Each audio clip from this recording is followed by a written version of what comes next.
people in the media overall like Kenny Pickett as much as I do? Not many, right? Kenny Pickett. Kenny Pickett. You'll get a lot of that next week. Yeah, he's young Eli Manning. I love Kenny Pickett. I might, you know what? Steelers winning the Super Bowl.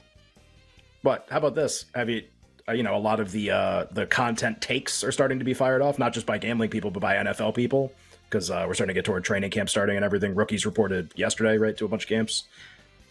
Not a lot of pro Steelers out there, I would say, versus other teams. Definitely not drawing a lot of attention, seemingly under the radar. Doesn't mean that means they're going to win. Doesn't mean that you should bet on them. Just like, one of the most highest profile organizations in football, and they have a second-year quarterback who might be really good and a coach that's been around forever that like wins a lot of games.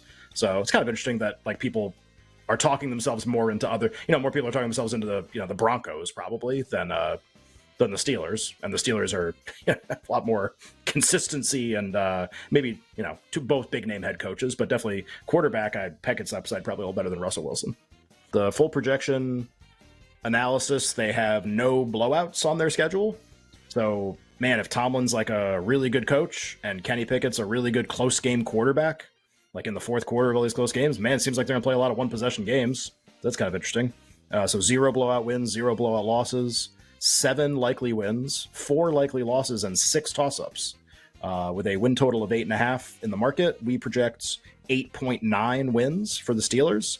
8.5 juiced over for what it's worth. So that number at least matches how the market sees the team.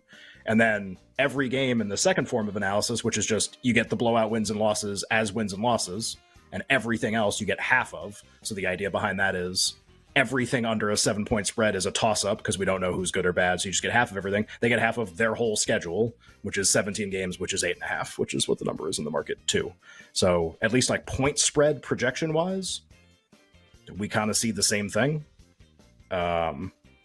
I don't know in a limited amount of time if I can offer a lot of thoughts as to like, well, what is not in this number that would make you want to bet it? A huge Kenny Pickett improvement would be thing number one. Yeah. Tomlin and Pickett, where like if this is subjective. Right. You think Pickett stinks, you go under. You like Pickett, you like Tomlin, you go over. But joining us right now to kick off this wonderful Wednesday, one of our absolute favorites, one of our longtime teammates, a guy I've known for like 15 years, one of the nicest guys in the business. That is our good friend, Odyssey Sports NFL Insider, host of the Ross Tucker Football Podcast, amongst like an empire of things this guy's got going on. He's awesome.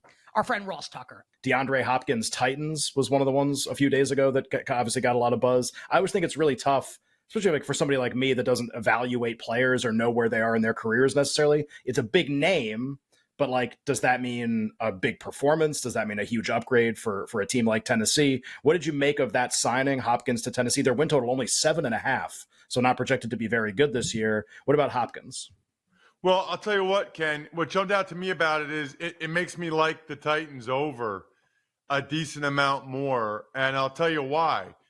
It tells me they're trying to win this year, right? It's been a little bit unclear when you watch some of the moves that the Titans have made. They kind of moved on from their veteran offensive linemen and they've gone cheap and young on the O-line, which had been kind of the strength of the team, but Taylor Lewan is done, Ben Jones is done. So they've moved on from their longtime stalwarts up front. We knew they still had Derrick Henry, but there was some talk about them maybe trading Ryan Tannehill.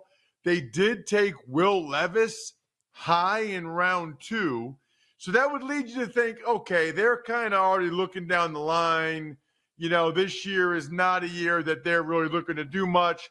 They only still have Tannehill there because his salary is guaranteed, et cetera, et cetera. You bring in DeAndre Hopkins like this, I think they look at it like, listen, we can go young on the O-line. We can get Levis ready in case Tannehill's not worth his contract anymore. But we can still win the division while we're doing that. And I think that's the mindset that my former teammate Mike Vrabel has, Ken. I think he thinks, look, if Treylon Burks is a little bit better in year 2, we have a healthy Tannehill, which we didn't have last year. We get DeAndre Hopkins in here. We're still better than these other teams. The Texans still aren't good. Colts have a first-year head coach, rookie quarterback. And, yeah, the Jags are probably our toughest competition, but we almost won the division last year against them with Joshua Dobbs. it took like a fluke play for the Jags to even win the division. So I think they're trying to win the division while they restructure a little bit. And I think that's the biggest news out of the Hopkins signing is like, okay, they're not going to put Levis in there early because Vrabel can't look at the vets and do that. They're going to try to get to 8 or 9, 10 wins, maybe even. And if you like Tennessee, which I think I do, and you like Pittsburgh, I think I might. Yeah.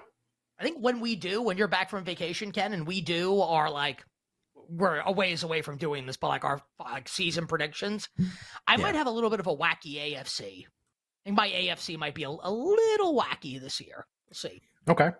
Well, there's only so many playoff spots, obviously. If you put Pittsburgh and Tennessee in, it's almost like, do you put them as division champ? And then that gives you a little more wiggle room with the wild card spots where maybe you just have Jacksonville missing or, Baltimore missing or something like that. Cincinnati can miss the playoffs too. Obviously, it's just not very likely. Just who can actually be in. Just what this speaks to too is there are almost no teams in the AFC who aren't trying to win, but there are almost no teams who think they should miss the playoffs. Who are maybe we make it, maybe we don't. That's kind of our goal, but we understand we're trying to take steps forward. It's Houston and Indy. Those are the two teams. That's literally, that is actually literally it. Those are the only two. Yeah, you could be well, the Raiders are going to be bad, right? But the Raiders don't want to be bad. They're trying to want to be bad. Right. See, get their coach fired. Right, yeah. Here comes Carmen Brasillo. Which NFL team is this the theme song of this season? Oh, I want to be right? bad? Arizona, right? Yeah, it couldn't apply to anyone else. It actually can't apply to anybody else. No. You're right. Because Houston does not want to be bad anymore. No. Houston's done being Indianapolis bad. wants to be good. Indianapolis definitely wants to be good. The Raiders are dying to be good.